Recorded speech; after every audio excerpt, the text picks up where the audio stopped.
नमस्कार दोस्तों, आज हम डाइस टॉपिक पढ़ेंगे और इसको बिल्कुल ज़ीरो लेवल से शुरू करके एकदम हाई लेवल तक लेकर जाएंगे। तो आइए बिना टाइम वेस्ट किए शुरू करते हैं। सबसे पहले हमें जानना ज़रूरी है कि डाइस क्या होता है। तो छोटे होते जब हम लूडो खेलते थे या सांप सीढ़ी खेलते थे तो उसमें एक गिट्टी का इस्तेमाल करते थे जिस पर 1 2 3 4 5 6 लिखा होता था। उसी गिट्टी को जो है हम डाइस बोलते हैं और हिंदी में उसको पासा बोलते हैं। डाइस के दो प्रकार होते हैं, एक होता है स्टैंडर्ड डाइस और दूसरा होता है सिंपल डाइस। सबसे पहले हम स्टैंडर्ड डाइस पढ़ेंगे। स्टैंडर्ड डाइस को समझने के लिए आपने एक रूल याद रखना है कि जितनी भी ऑपोजिट साइड्स होंगी उन सभी का सम जो है वो 7 होगा। अब इसका क्या मतलब है, जैसे मान लो कि एक ऐसे मैं डाइस बना देता हूँ, उस पर लिखा है 1 2 3, ठीक है। अब आपको एक और बात यहाँ पे ध्यान में रखनी है कि आप डाइस की एट ए टाइम सिर्फ 3 साइड्स देख सकते हैं। जैसे ये अगर मैं क्यूब की बात करूँ इसकी, तो ये भी एक डाइस की तरह बिहेव करेगा, इसी तरह होता है आपका डाइस। तो एट ए टाइम सिर्फ आप एक डाइस की 3 ही साइड देख सकते हैं, जैसे एक साइड, दूसरी और तीसरी। और हमेशा जो है आपको, जैसे यहाँ पे जो टॉप है तो इसका बॉटम नहीं दिखेगा और ये वाली साइड का इसका बैक साइड नहीं दिखेगी। मतलब सिंपल सा है कि आप डाइस की 3 साइड्स देख सकते हैं और उनकी ऑपोजिट साइड्स नहीं देख सकते हैं। अब मुझे पता है कि जितने भी स्टैंडर्ड डाइस होंगे उनमें ऑपोजिट साइड्स का सम जो है वो 7 होगा। तो दिखती सी बात है कि 1 के ऑपोजिट क्या हो जाएगा, 6 हो जाएगा। 2 के ऑपोजिट क्या हो जाएगा, 5 हो जाएगा। और 3 के ऑपोजिट क्या हो जाएगा आपका, 4 हो जाएगा। तो स्टैंडर्ड डाइस में क्या होगा कि 1 के ऑपोजिट 6, 2 के ऑपोजिट 5 और 3 के ऑपोजिट 4।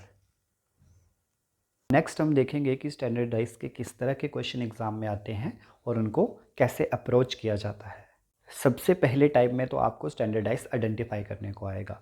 जैसे क्वेश्चन नंबर 1 है, आपके पास 4 ऑप्शंस दिए हैं और उनमें से आपको पहचानना है कि कौन सा स्टैंडर्ड डाइस है। तो देखेंगे इस क्वेश्चन को कैसे अप्रोच करेंगे।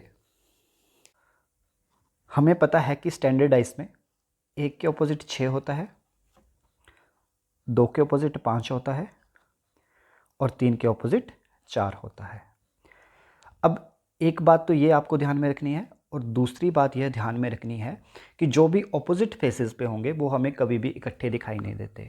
अब जैसे मैं ए ऑप्शन की बात करूं तो ए ऑप्शन में 2 तो मुझे कोई दिक्कत नहीं दे रहा है, 2 के ऑपोजिट क्या है, 5 है, तो 5 तो मुझे यहाँ दिखाई नहीं दे रहा है। तो दिक्कत यहाँ पे आ रही है 3 और 4 की। मैंने आपको बताया था कि जो भी फेस ऑपोजिट होंगे वो मुझे कभी भी इकट्ठे नहीं दिखेंगे। तो यहाँ 3 और 4 मैं इकट्ठे देख पा रहा हूँ, तो मतलब ये वाला डाइस जो है वो स्टैंडर्ड नहीं है। अब जैसे यहाँ पे सपोज करो यहाँ पे 3 लिखा है और 3 के ऑपोजिट 4 यहाँ पे है, तो हम इकट्ठा नहीं देख पाएंगे ना एक फेस पे इनको। जैसे मैं ऐसे देखता हूँ तो 3 फेस पे मुझे कभी भी ऐसा नहीं होगा कि 3 और 4 इकट्ठा दिखाई दे जाएगा, क्योंकि 3 के ऑपोजिट क्या है, 4 है। जो यहाँ वाले फेस होंगे वो मैं देख सकता हूँ और यहाँ पे 4 लिख दिया तो मतलब 3 के ऑपोजिट 4 नहीं है। तो वही तो मैं यहाँ पे भी बोल रहा हूँ कि 3 और 4 मैं इकट्ठे एक फेस पे देख पा रहा हूँ, इसलिए ये वाला डाइस जो है वो स्टैंडर्ड नहीं है। अगर बी ऑप्शन की मैं बात करूं तो यहाँ मुझे 5 से कोई दिक्कत नहीं है, 5 के ऑपोजिट 2 है जो कि मुझे नहीं दिखाई दे रहा है। अब स्टैंडर्ड डाइस होता तो 3 के ऑपोजिट 4 होता तो मुझे 4 दिखाई नहीं देना चाहिए था, लेकिन यहाँ 3 और 4 मुझे इकट्ठे दिखाई दे रहे हैं, इसलिए ये वाला डाइस भी स्टैंडर्ड नहीं है। अब सी ऑप्शन में देखेंगे हमें पता है कि 1 के ऑपोजिट क्या है, 6 है, तो 1 के ऑपोजिट 6 है तो मुझे 6 दिखाई नहीं देना चाहिए था, या 6 के ऑपोजिट 1 है तो मुझे 1 दिखाई नहीं देना चाहिए था, लेकिन यहाँ मैं इनको इकट्ठे देख पा रहा हूँ, इसलिए ये भी स्टैंडर्डाइज नहीं है। अब डी ऑप्शन में देखेंगे, अब मेरे पास यहाँ पे 1 है तो 1 के लिए मुझे 6 नहीं दिखना चाहिए, तो 6 नहीं दिख रहा है मुझे। अब यहाँ पे 2 है तो 2 के ऑपोजिट 5 है तो मुझे यहाँ पे 5 भी नहीं दिख रहा है, और तीसरा में 3 और 3 के ऑपोजिट 4 भी नहीं दिख रहा है, इसलिए डी ऑप्शन जो है वो स्टैंडर्डाइज को रिप्रेजेंट कर रहा है। अब नेक्स्ट क्वेश्चन हम देखेंगे। नेक्स्ट क्वेश्चन भी सेम टू सेम है, हमें दिए गए ऑप्शन में से स्टैंडर्डाइज को आइडेंटिफाई करना है। तो ए ऑप्शन से शुरू करते हैं। देखो ए ऑप्शन में मुझे पता है कि 1 के ऑपोजिट तो 6 होना चाहिए था, तो मुझे तो 6 दिखना नहीं चाहिए था ना, लेकिन यहाँ पे मैं 1 और 6 इकट्ठा देख पा रहा हूँ, इसलिए ये वाला डाइस जो है वो स्टैंडर्ड नहीं है। बी ऑप्शन की मैं बात करूं तो 6 के लिए तो मुझे 1 दिखाई नहीं दे रहा है, लेकिन 4 के लिए मुझे 3 दिखाई नहीं देना चाहिए था, लेकिन 4 और 3 तो मुझे इकट्ठा दिखाई दे रहा है।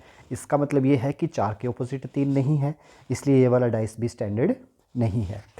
अगर सी ऑप्शन की मैं बात करूं तो 2 के लिए मुझे 5 दिखाई नहीं दे रहा है, 1 के लिए मुझे 6 दिखाई नहीं दे रहा है और 4 के लिए मुझे 3 दिखाई नहीं दे रहा है। मतलब 2 के ऑपोजिट 5 है, 1 के ऑपोजिट 6 है और 4 के ऑपोजिट क्या है, 3 है। इसलिए ये वाला डाइस जो है वो स्टैंडर्ड डाइस है। इसलिए इस क्वेश्चन का सही आंसर क्या हो जाएगा, सी ऑप्शन हो जाएगा। अब बात करते हैं डी ऑप्शन की। यहाँ पे भी मुझे 3 और 4 इकट्ठा दिखाई दे रहा है, इसलिए ये वाला डाइस भी जो है वो स्टैंडर्ड डाइस नहीं है, क्योंकि 4 के ऑपोजिट 3 होना चाहिए था, लेकिन अगर ऑपोजिट में होता तो दिखाई नहीं देता, यहाँ दिखाई दे रहा है, इसलिए ये वाला डाइस भी स्टैंडर्ड नहीं है। सिर्फ सी ऑप्शन जो है वो स्टैंडर्ड डाइस को रिप्रेजेंट कर रहा है, इसलिए सी जो है वो बिल्कुल सही आंसर है। अब नेक्स्ट क्वेश्चन में हमें आइडेंटिफाई करना है कि इनमें से कौन सा स्टैंडर्ड डाइस नहीं है। तो सेम टू सेम रूल्स है। यहाँ पे मैं 1 के लिए 6 नहीं देख रहा हूँ, 2 के लिए 5 नहीं देख रहा हूँ और 3 के लिए 4 नहीं देख रहा हूँ।